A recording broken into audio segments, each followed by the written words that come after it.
Warahmatullahi wabarakatuh. Halo geograf muda, di sini saya Ratna Istinisi.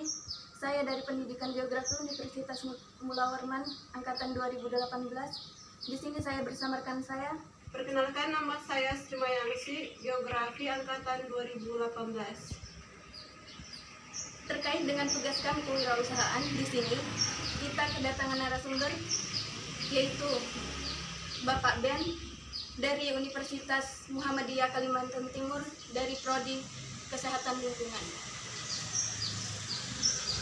Pertanyaan pertama dari saya, dari kapan kamu memulai bisnis frekuensi ini? Nah, jadi awal kali saya menjalankan, saya sedikit cerita dikit ya ini tentang alur saya dulu, kenapa saya menemukan usaha ini. Nah, jadi dulu saya background orang yang pemalu sekali. Jadi saya dulu tuh asli dari Pasir, SD di sana, SMP SMA saya di Balikpapan di pondok pesantren. Ya, jadi ya 6 tahun tuh di pondok pesantren, sekamar sama cowok, sekelas cowok juga. Jadi sebenarnya ngobrol sama cewek itu saya pemalu sekali. Dan seperti itu. Jadi saya ini dari background yang bukan orang yang super pede, tapi saya super pemalu banget. Kuper lah, kurang pergaulan gitu ya. Ibaratnya apalagi sama lawan jenis seperti itu. Nah, sampai akhirnya saya pengen memutuskan buat kuliah. Nah, mindset saya dulu seperti ini teman-teman. Jadi saya dulu berpikir, aku pengen kuliah, terus dapat IPK tinggi, lulus, habis itu kerja dapat penghasilan 5-6 juta, habis itu ngapain, nikah, sukses sudah. Itu yang saya pikirkan dulu teman-teman. Sampai akhirnya saya tuh begini, yaudah deh kuliah, jadi kuliah lah. Ya yang kita tahu lah anak pondok ya kan, keluar dari pondok lagi cowok ya kan, jadi liar lah bawa motor, bawa handphone, jadi mainan saya kayak gitu. Nah, saya kuliah di Universitas Muhammadiyah Kalimantan Timur, kebetulan saya kader Muhammadiyah juga, jadi dapat potongan lah, makanya saya pengen di situ. Yang ternyata potongannya nggak seberapa gitu kan, tetap aja mahal swasta ya kan. Jadi sebenarnya saya jalankan, saya di Prodi Kesehatan Lingkungan, ya tepatnya di program S1 ya. Jadi saya kuliah di situ. Awal kali kuliah ya saya seperti mahasiswa biasanya ya, jadi kuliah terus ya saya kuliah terus kuliah pulang ya, main di kos teman, di Juanda, ngobrol-ngobrol, rokok-rokokan ya, malamnya main futsal, malam baru pulang ke rumah. Jadi itu yang saya lakukan dulu ya, semester 1. Nah, sampai akhirnya di akhir semester 1 saya mulai sadar nih. Kenapa? Karena gini, biaya kuliah saya ini bukan relatif murah, tapi relatif mahal banget. Jadi ya per tahunnya ada SPP, belum lagi per semester. Nah, saya ini dijatah sama orang tua saya per bulannya 1.500.000. Nah, di akhir semester 1 saya terpikir seperti ini, aku dijatah tiap bulan 1.500.000, dan orang tua aku latar belakangnya itu kerja sebagai buruh sawit, yang mana per bulannya itu nggak nentu, karena di kampung saya perusahaan sawit mau bangkrut. Nah, jadi seperti itu. Sampai akhirnya kayaknya aku harus cari pekerjaan nih. Nah, suatu saat teman SMA saya nawarin saya, lu mau nggak kerja di warung makan sama di kafe.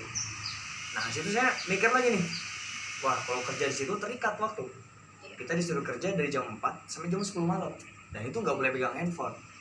Saya sampai akhirnya kayaknya aku bukan di sini deh, maksudnya profesi yang mau aku jalani kan kayaknya nggak bisa di sini karena bentrokan sama kuliah ya kan. Sampai akhirnya tetap jalan kuliah seperti biasanya. Nah, saya ngeliat teman saya nih di kelas, kok dia dirumuin cewek-cewek kan. Nah, jadi di situ saya datangin, saya lihat, ternyata dia jualan yang namanya masker spirulina.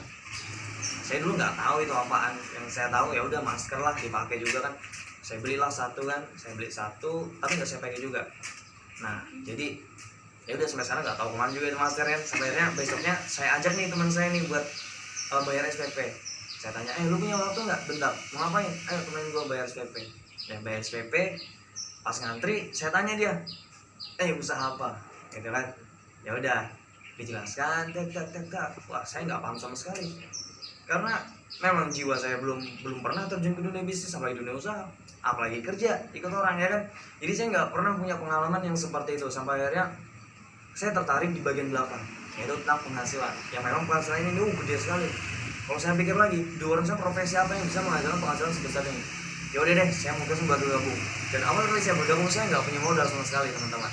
Jadi saya modal minjam sama teman. Ya udah nekat-nekatan. Saya jalankan. Saya dulu awal kali bergabung dari saya bergabung dari tanggal 9 Januari 2019.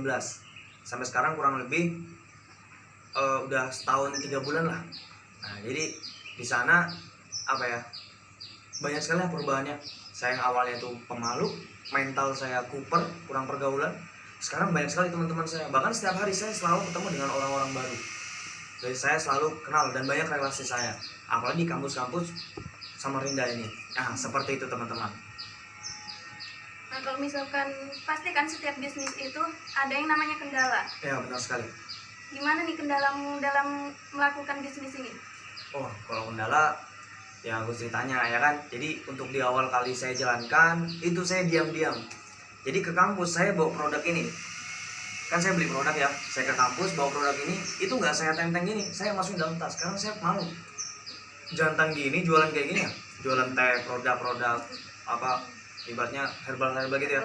Jadi saya dulu pemalu sekali, nggak pede dengan profesi saya, sampai akhirnya pelan-pelan saya pelajarin bisnis ini, pelajarin oh ternyata kita nggak boleh malu dengan profesi kita.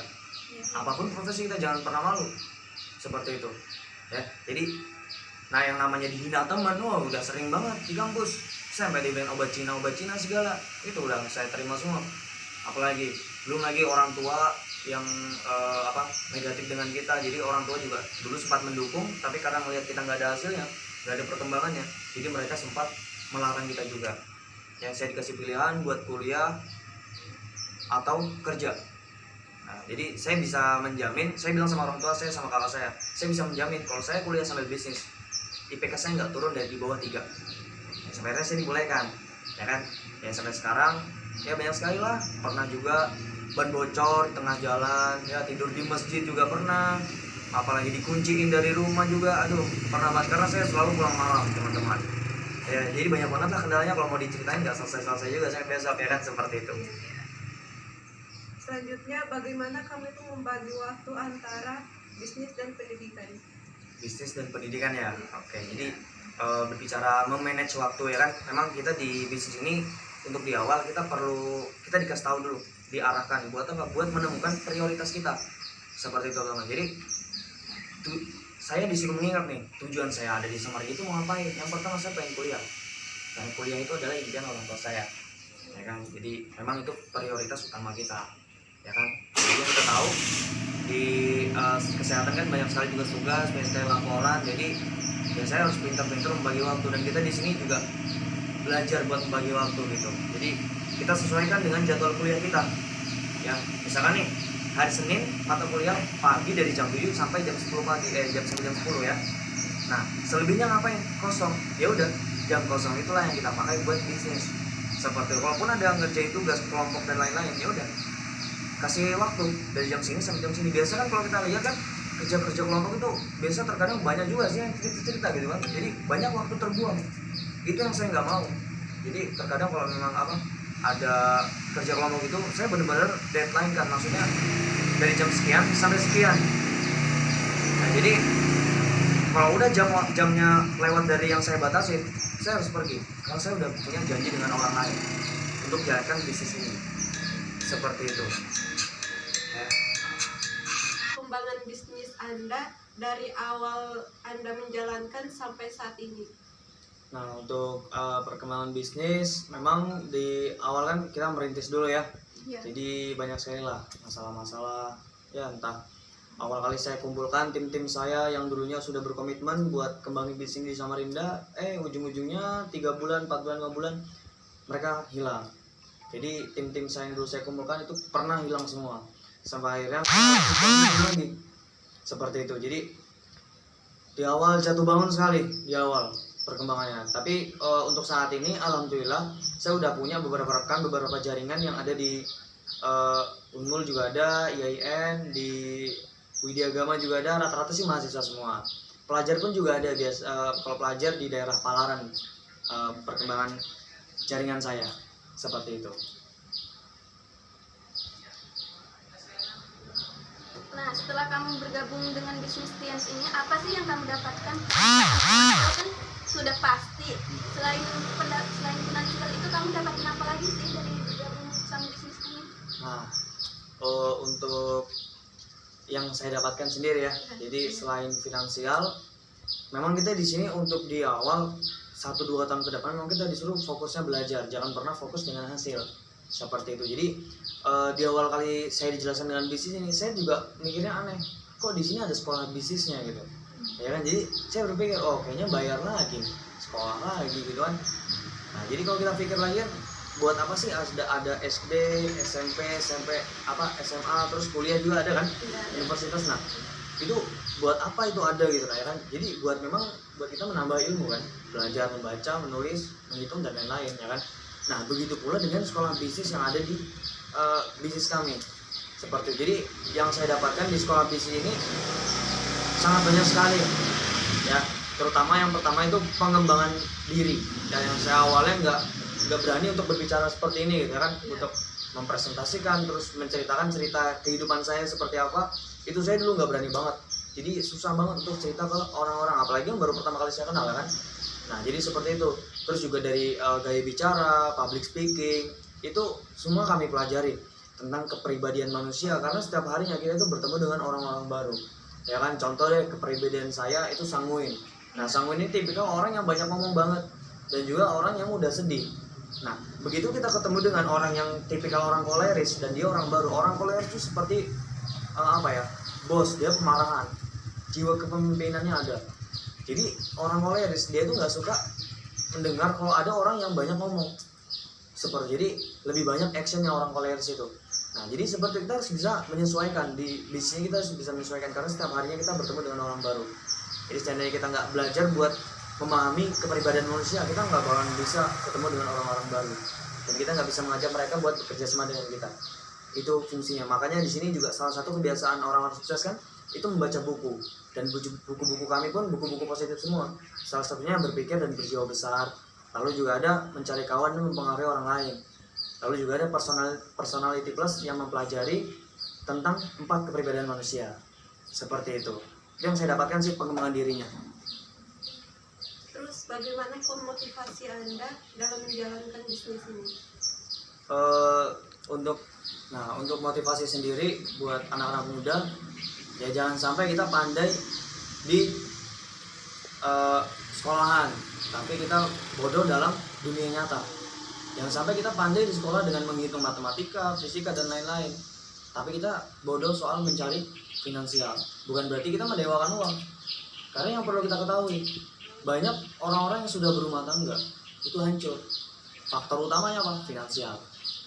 Jadi kalau kita finansial aja sudah susah juga kita dalam berumah tangga seperti itu kan. Rumah tangga memang sangat bisa dibilang buat masa depan juga kan, karena nikah itu hanya sekali, benar nggak? Benar. Ya kan nggak mungkin ya mau 2 kali 3 kali ya kan, seperti itu. Nah makanya saya pengen banget lah ibaratnya, apalagi saya ini orang yang tipikal orang yang nggak bisa banget ngitung-ngitung serius ya. Jadi saya ini termasuk orang yang bodoh, tapi saya nggak idiot kayak gitu. Jadi memang saya berpikir, waduh, apalagi kalau udah pelajaran matematika, walaupun saya dulu IPA ya, tapi IPA terpaksa ya kan. Tapi ya alhamdulillah saya punya basic di bisnis seperti itu teman-teman. Ya, nah jadi seperti itulah untuk anak-anak muda ya, jangan sampailah pandai di sekolah, pandai akademik, tapi pandai juga di dunia nyata seperti itu. Sekian pertanyaan dari kami. Terima kasih kepada saudara Ben yang telah membantu kami dalam menyelesaikan tugas kewirausahaan. Sekian Dan terima kasih.